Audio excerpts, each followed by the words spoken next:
자, 안녕하세요. 어니스트와 주식 비드업의 머니버드입니다. 어니스트입니다. 우리 오늘 저가 매수에 대한 얘기를 해볼게요. 주식을 막 열심히 공부하고 이런저런 시도하다 보면은 테마주도 건들게 되고 고점 돌파도 하게 되고 사고 팔았다도 열심히 하기도 하고 존버도 하고 뭐 이런저런 변화를 막 주거든요. 근데 그러다가 어느 시점 되면은 아마 거의 대부분의 분들이 한 번쯤은 이런 생각을 합니다. 다 필요 없고 그냥 저가 매수하는 게 짱 아니야. 싸게 사는 게 제일 좋은 거 아닐까? 이런 생각을 한 번쯤은 할 거예요. 그리고 실천도 하고. 보고 계시는 이런 차트만 봐도 여기서 뭐 여러 가지 얘기를 할 수 있죠. 사고 팔았다, 뭐 박스 매매 같은 비슷한 것들을 하는 거, 혹은 뭐 이런 데서 고점 돌파 되는 거 막 이런 거 막 하고. 근데 따지고 보면 이거 뭐야 다. 결국은 여기서 2만원 부근 어딘가 언저리에서 저가 매수 해가지고 기다렸다가 나중에 이렇게 가면은 여기서 50%고 그 이상 가면은 2배, 3배도 내는 거 아니야? 이런 생각을 하게 되죠. 그래서 저가 매수 하면은 곧 가치 투자, 저가 매수는 곧 고수익 투자법, 장기 투자 막 이렇게 생각을 하기도 하는데 오늘 여러분들이 저가 매수를 어떻게 잘 할 수 있는지 팁도 좀 드리고요. 우리는 저랑 이제 어니스티님은 이 저가 매수를 어떤 뷰로 바라보고 어떻게 우리의 실전 주식에 적용을 시키고 있는지 좀 구체적인 팁을 드리려고 하니까 잘 들어보시면 좋을 것 같아요.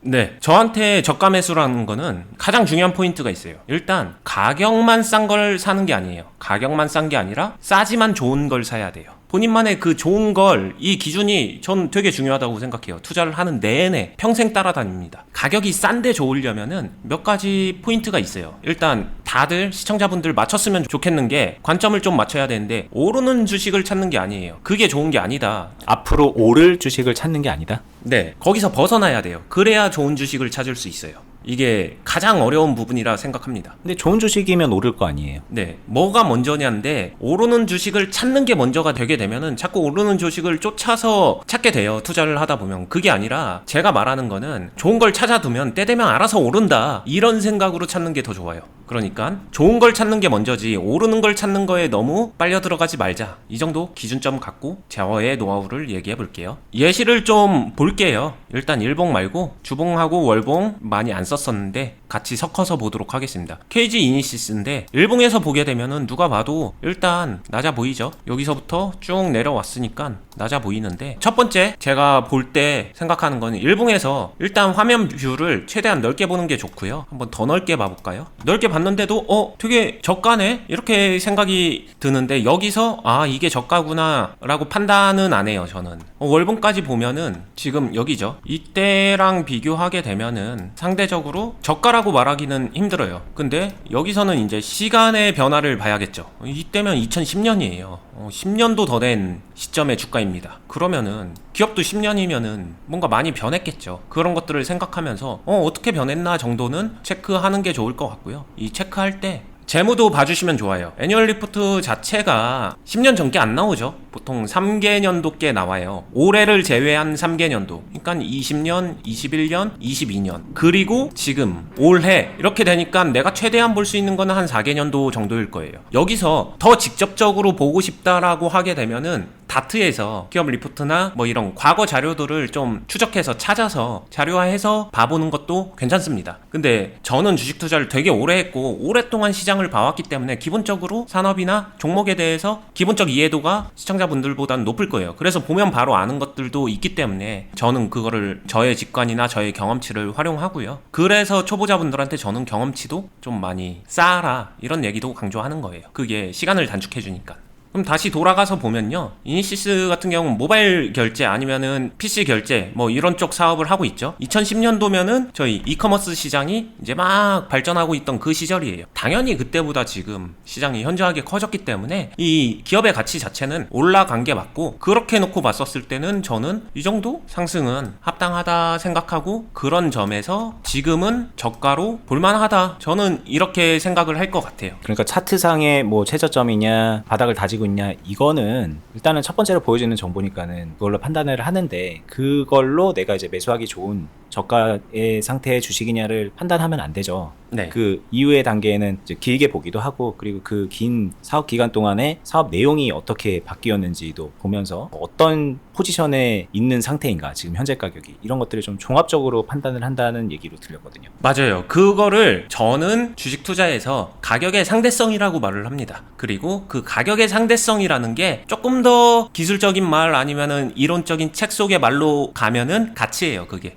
그 기업의 가치, 가격이 가지고 있는 가치, 이런 겁니다. 결국에는 그게 있어야, 가치가 좋아야 좋은 종목이고, 그러면은 그런 종목들은 올라간다. 그러니까 오르는 종목을 사는 게 아니라 올라가더라. 이 정도 경험적 이야기를 하고 있는 거고요. 저는 그거를 골라내는데 좀 많이 집중을 하고 있죠. 근데 하나 이제 또 이런 걸 골라낼 때, 그래 뭐 합당해, 아까 말씀하신 대로 이런 정도의 가격 상승은 있을 법했어. 그런데 이때랑 놓고 보면은 어쨌든 지금 합당한 정도로 저가가 돼 있는 거잖아요, 말씀하신 대로. 네. 근데 그럼 이런 걸 생각할 때 이게 왜 이렇게 하락을 했는지, 이 하락은 합당한가 아닌가를 또 찾게 되지 않을까요? 그러니까 예를 들면은 그냥 뭐 테마주의 테마가 꺼져가지고 껍데기가 된 거인 건지, 아니면 얘는 이제 더 이상 앞으로 비전이 없어서 이렇게 된 건지, 아니면 그냥 뭐 어쩌다 보니까 이렇게 된 건지. 근데 그 어쩌다 보면이라는 건 도대체 뭔지, 이런 게 이제 고민이 되면서 합당한 상태의 저가라는 거를 판단할 때 하나의 또 판단 기준이 필요하다는 거죠. 그쵸. 이게 이제 좀 그래도 매매 경험도 있고 실력이 좀 오르고 이거를 정말 잘 이용하고 싶어질 때쯤 나오는 고민이라고 생각을 해요. 이때 저는 이럴 때 파동을 이용해요. 가장 걱정되는 게 이런 거거든요. 테마 치고서 쫙 올라갔다가 가격은 저점인데 완전 껍데기 된 종목들, 이런 것들이 안 좋거든요. 안 좋은데 이런 것들을 좀 골라내고 싶은 심리 때문에, 이런 게 위험하고 무섭다는 거 매매 조금 해보신 분들은 아실 테니까 이거를 피하기 위함인데, 이걸 피하기 위해서 파동으로 구분하면 돼요. 이런 종목이 대표적입니다. 이거 월봉이에요, 참고로.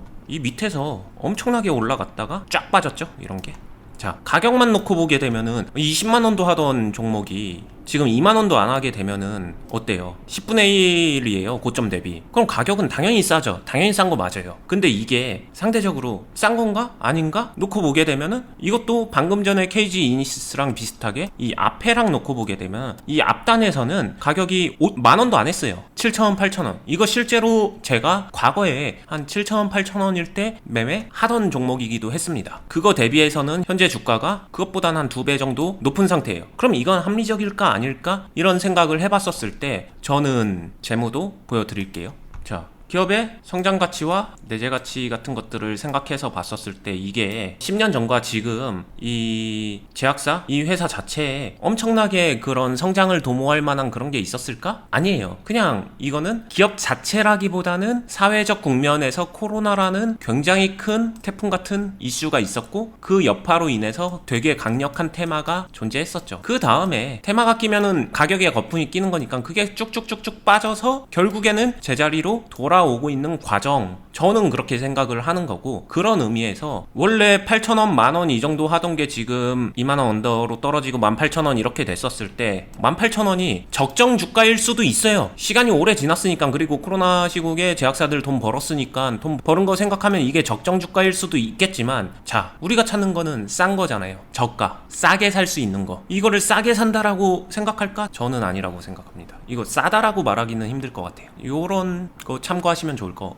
같고요. 그러면 이제 파동이 아까 KG 이니시스 같은 경우에는 이런 특별한 엄청난 호재 때문에 이렇게 올랐다고 보긴 어렵잖아요. 일단은 3번의 이런 그쵸. 상 같은 게 그려져 있으니까. 그럼 이거는 어떻게 보면 자연적인 흐름이었을 것이다. 그런데 아까 그거는 저건 다시 안 올 그런 흐름인 게 과거에 찍혀있을 뿐이다. 그냥 이걸 기준으로 본다. 파동을 본다라는 거는 그거일까요? 네, 파동의 반복성, 반복되는 레귤러, 얼마나 반복이 되는가를 생각해도 좋을 것 같아요. 이렇게 그냥 딱 어떤 특정 리듬감을 가지고 이렇게 반복되는 것과 이렇게 있다가 이렇게 된 거는, 얘가 다시 이렇게 될 거다를 기대하기는 너무 좀 생각해도 오버 아닌가요? 상식선에서 생각했었을 때 이거는 좀 너무하잖아, 이런 것들은 피해 주시면은, 이 파동 자체가 좀 너무하잖아 하게 되면은 이걸 지워버리면 돼요. 예전에 제가 이런 것들을 좀 메모장 가리기 이렇게 얘기했는데, 여기를 딱 싹둑 잘라내게 되면은, 그러면은 이 빨간색 파동이 이렇게 파란색 일자로 그냥 이렇게 되는 거예요. 파동 없이 잔잔하게. 그러면 이제 우리가 저가 매수를 하는 이유 중에 하나가 싼 가격에 잡아서 많이 올라가는 거를 기대하는 그런 심리가 있을 거란 말이에요. 네. 근데 그럼 지금까지의 판단 기준과 이제 하나 더 추가해야 될 것 같은 느낌이 드는 게 뭐냐면 지금 싼 것까진 좋아. 근데 어떤 게 많이 오를까에 대한 생각을 버릴 수는 없는 것 같아요. 이것도 어니스트님도 이거를 기대하지 말라라고 하는 거 보니까는 그럼 어떤 게 이런 걸 기대할 수 있는 거야라는 생각이 드는데 초반부에 오를 거는 생각하지 말라 그랬잖아요. 네. 그럼 이게 모순 아닌가? 그러니까 많이 오를 거를 지금 저가에 사는 게 중요할 텐데 그런 기준에서 얘는 탈락인 것 같은데 네. 그런 얘기랑 좀 부딪히는 얘기 같기도 하고 그리고 이 상황을 보면은 이건 결국에는 많이 오르는 게 아니라 요 정도만 오르는 걸 보고 하라는 건가? 이런 생각이 들면서 자연스럽게 지금까지 잘 따라와서 저가 매수를 한다면은 그러면은 어느 정도의 목표를 가지고서 어떤 관점을 가지고 주식 매매를 해야 될까에 대한 그런 방법적인 걸로 좀 이어지는 얘기인 것 같거든요.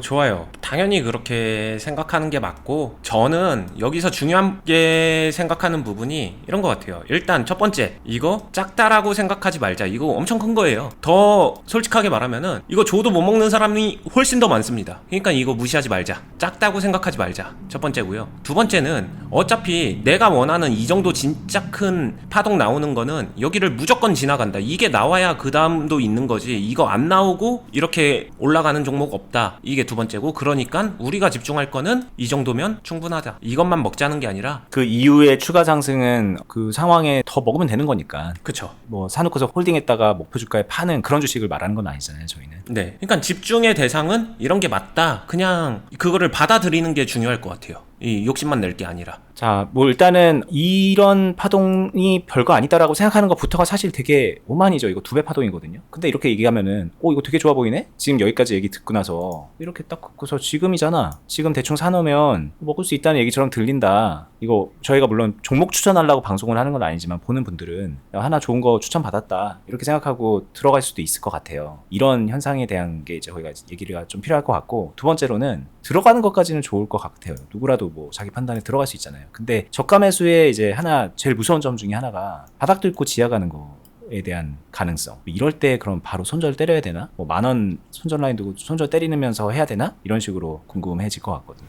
네. 이게 어찌 보면은 제가 저가 매수를 투자를 하면서 되게 신경도 많이 쓰고 실제로 자주 하거든요. 돈이 되기 때문에 하는 건데, 제가 하는 스타일을 말씀드리면은 여기서 사둘 때 저가 매수를 그냥 단순히 사두고서 때 되면 올라서 여기서 수익 챙겨야지, 뭐 장기 투자나 가치 투자로 좀 단조롭게 사용하는 사람들이 많더라고요. 뭐 다 그렇진 않겠지만, 근데 저는 저가 매수를 투자해서 활용할 줄 알면은 실제로 이거를 활용해서 할 수 있는 매매 전략이 되게 많다라고 생각해요. 당연히 장기 투자, 가치 투자 되겠죠. 그리고 적당히 툭툭 끊어먹는, 단타까지는 아니지만 단타에 굉장히 비슷한 매매 회전력을 높인 그런 매매도 가능해요. 그리고 적당하게 여기서 이제 제가 항상 강조하는 매매 컨트롤 기술, 이런 컨트롤 능력, 훈련에서 쌓아놓은 자신만의 매매 컨트롤 그 실력이 올라가면요, 여기서 수익금을 키워먹을 수 있어요. 비중을 컨트롤 해가지고 결국에는 수익률이 높은 게 아니라 비중을 컨트롤하면서 수익금을 더 많이 낼 수 있는 거죠. 그 수익을 낼 줄 안다는 거는 이걸 토대로 연결해서 내 계좌에서 어떤 종목들이 조금 안 좋아지거나 나쁜 상태가 되거나 그럴 때 좀 상호 보완을 해줄 수 있습니다. 이게 이제 하락하고 연결되는데, 내가 선택한 어떤 종목이 저점이라고 샀는데 지하실 뚫고 내려가네, 좀 아파지기 시작했네, 근데 다른 종목은 내가 잘해서 수익을 잘 키워 먹었네 하면 둘이 세트로 묶어서 관리를 하게 되면은 이거에 대한 걱정이 그냥 사라져요. 안 해봐서 그렇지 이렇게 할 줄 알게 되면 걱정이 사라집니다. 그냥 해결이 되니까. 이런 것도 있고요. 굳이 손절하지 않더라도 만약에 이 종목이 하락하면은 다른 식으로 이렇게 잘 만들어 놓은 주식이 상승하는 걸 이용해서 얘를 상쇄시켜 나간다던가 계좌 관리를 하면서 얘를 없앨 수가 있거든요. 비중을 줄일 수가 있거든요. 네. 그렇게도 가능하고, 그리고 뭐 자연 파동 안에서도 하락하는 와중에 적당히 비중을 줄이거나 리스크를 줄여나가는 선택도 할 수 있죠. 그러니까 여기 사놓고서 올라가는 거 여기서 매도해가지고 나 수익 내야지 라고 그 생각만 하는 분들은 지금 이거를 아무것도 못해요. 그래서 사실 저희가 이게 종목이 좋더라도 이거를 추천하지 않는다고 얘기하는 거고, 만약에 이게 종목이 좋아 보이고 나 이렇게 해보고 싶다라는 생각이 드시면 여러분들 뭐 해야 되냐면 배워야 되는 거예요. 그거 말고 지금까지 말했던 비중을 관리하고 이 저가 매수 상황에서 소위 말하는 단타 같은 것도 하면서 뭐 내 선택에 따라서 장투 같은 것도 하고 스윙도 하고, 그런 것들을 어니스트 님이 하는 방식대로 어떻게 하는지 궁금증을 가지고 그걸 배우면 되는 거예요. 그러면 지금 이 저가 매수 상황에서 그 배운 걸 토대로 해나가면 되죠. 그럼 떨어지는 거에 대한 대비도 되는 거고 올라가면 올라가는 거에 대한 수익 극대화도 가능하고 만약에 이런 상황이 나오면 추가적인 수익까지도 만들어낼 수 있는 그런 사람이 되는 거죠. 그러니까 이거 좋아 보인다, 이거 들어가야지 이게 아니라 이거 좋아 보인다, 그러면 내가 뭘 할 수 있지? 할 수 있는 게 없네. 사놓고 기다리는 것밖에 없네. 그러면은 배워야 되는 겁니다. 그쵸. 그게 자연스러운 흐름이죠. 그리고 그렇게 해야 주식으로 돈을 벌 수 있는 거죠. 맞아요. 이게 진짜 시사하는 바가 큰 것 같아요. 똑같은 상황에서도 사실 하락할 때 누군가는 여기서 더 매수하기도 하거든요. 물타기라고 하죠. 근데 물타기 해도 되는 사람들이 있어요. 해도 되니까 하는 거죠. 그래서 오히려 더 크게 수익 내기도 해요. 그렇게 해서 이제 추가적인 관리를 해서 수익을 낼 수 있는 사람은 그걸 더 자신감 있게 할 수 있는 거고. 그쵸. 도박하듯이 하는 게 아니라. 네. 근데 여기서 진짜 생각해 볼 거는 물타기를 하는 게 맞아? 안 하는 게 맞아? 이런 구분이 아니에요. 절대 그런 게 아닙니다. 물타기를 한다면 어떻게 하는 게 맞아? 물타기를 안 한다면 어떻게 하는 게 맞아? 손절 대신에 다른 형태로 관리를 한다는 거는 어떻게 하는 건데, 아니면 비중을 키워가면서 수익을 극대화하는 거는 어떻게 하는 건데, 이 어떻게 부분에 집중을 해야지 여기서 이게 맞나요? 저게 맞나요에 대한 고민은 너무 단편적이고 별로 실효성이 없다. 좋은 고민이 아니다. 그냥 이 정도 메시지를 던져드리고 싶어요. 그래서 물타기 맞냐 아니냐는 사실 이런 얘기거든요. 이 지점에서 사는 게 좋아요. 이 지점에서 사는 게 좋아요. 이 지점에서 사는 게 좋아요. 이런 얘기예요. 이게 무슨 의미가 있냐는 거죠. 여기서 샀다면 왜 어떤 이유로 샀고 어떻게 관리를 해나갈 것인지, 어떻게 컨트롤을 해서 수익까지 마무리할 것인지, 그런 게 중요한 거기 때문에 산다 안 산다, 여기가 좋다 아니다, 이런 그 자리적인 부분, 가격적인 측면에서 벗어나야 되는 거고, 아이러니하게 저희가 지금 저가 매수해서 이제 가격을 기준으로 한 일종의 매수 타이밍 같은 거를 얘기했지만 이거마저도 그 가격으로만 결정되지 않는다. 더 중요한 요인은 본인의 매매의 실력이다, 컨트롤 능력이다. 여기로 이게 결론 아닌 결론이 흘러가게 되는 것 같습니다. 맞습니다. 일종의 진짜 저희가 늘 강조드리는 관점이 너무 중요한 거죠. 뭐 어떤 분이 얼마 전에 최근에 댓글을 남겨주셨는데, 저희 영상을 처음에 봤을 때는 이게 도대체 무슨 뜬구름 잡는 소리인가라는 생각이 들었대요. 근데 한 30편을 그냥 꾸준히 봤더니 관점이 완전하게 이동이 되면서 많은 것들을 배우고 있다라고 말씀을 하시거든요. 저희 영상 처음에 보시는 분들, 대다수의 분들은 아마 이거 무슨 뜬구름 잡는 소리야, 이거 뭔 당연한 소리야, 이건 말도 안 되는 소리야, 이렇게 생각하실 텐데 그 고비를 넘기셔야 됩니다. 그게 이제 진짜로 가는 길이에요. 저희는 단언할 수 있습니다. 저희가 그렇게 성장을 하고 있기 때문에, 많은 것들을 만들었기 때문에, 이렇기 때문에 그렇게 말씀드릴 수 있는데, 고비를 넘기고 그분처럼 뭐 30개를 보든 그 이상을 보시든 좀 여러 편을 보시면서 저희가 하고자 하는 얘기를 좀 종합적으로 이해하려고 하시면은 어느 순간 관점이 바뀔 거예요. 바라보던 뷰가 바뀌는 겁니다. 이렇게 앞에서 보던 게 위에서도 볼 수 있게 되고 뒤에서도 볼 수 있게 되면서 이 대상을 전혀 다르게 해석하는 거거든요. 주식에 대한 노하우지만 이 노하우도 어떤 관점으로 보냐에 따라서 정말 다르게 받아들여지는 부분이고, 실전에서 그게 전혀 다르게 적용이 되기 때문에 꼭 그게 필요하다. 저희 유튜브를 하는 이유는 거의 8알은 그 관점을 바꿔드리는 거라고 봐도 무리가 아닙니다. 그 나머지 20%는 팁일 거예요. 근데 이제 그렇게 해서 잘하시게 되면 저희가 너무 이제 기쁘고 할 일을 한 거지만, 그래도 부족한 게 현실인 게, 왜냐면은 이제 실전을 통해서 많은 것들을 배우고 익히고 자기가 이제 언제든지 꺼냈을 수 있게 자연스럽게 숙달을 시켜야 되거든요. 주식을 그렇게 해야 돼요. 운전면허 배우듯이. 근데 그 과정에서 혼자 하다가 잘못되는 분들이 태반이라서 중간에 멈추시는데, 그걸 방지하고 싶으시면 다 주식하시는 분들이 이 영상 보실 테니까 늦었다 생각하지 마시고 지금이라도 저희가 운영하는 투자클럽에 가입을 하세요. 온라인 투자클럽이고 단순히 리딩하면서 종목 추천하는 곳이 아니라, 이 순간에 매매를 시작했다면 어떻게 풀어나가는지, 떨어지면 떨어지는 대로 올라가면 올라가는 대로 어떻게 풀어나가면서 수익을 만들어가고 극대화시키는지 실전을 통해서 배울 수 있거든요. 저가 매수 당연히 저희가 중요하다고 말씀드렸으니까 많은 경험할 수 있을 거예요. 다른 것도 물론 마찬가지고요. 그런 공간에 오셔서 함께 하셨으면 좋겠다. 저희가 수년 동안 함께 하고 있어서 정말 많은 분들이 가입해서 함께 하고 있지만, 아직 뭐 어떻게 가입하는지도 모르고 있는지도 모르는 분들 많잖아요. 한번 관심 가져보시면 좋을 것 같아요. 저희 영상 하단 부분에 설명란하고 댓글란에 저희가 투자클럽을 어떻게 운영하고 있고 어떻게 가입하는지 가입 안내 공지사항을 링크를 걸어놓거든요. 저희가 운영하는 카페에 가입해서 살펴보실 수 있는 공지인데, 그렇게 카페 먼저 가입해서 살펴보시면 되고요. 저희는 다음에 유튜브에서도 계속해서 더 좋은 영상으로 여러분께 팁 드리고 인사이트 드리는 노력을 계속하겠습니다. 구독 알람도 한 번씩 부탁드릴게요. 긴 영상 끝까지 보시느라 오늘도 수고 많았습니다. 감사합니다. 감사합니다.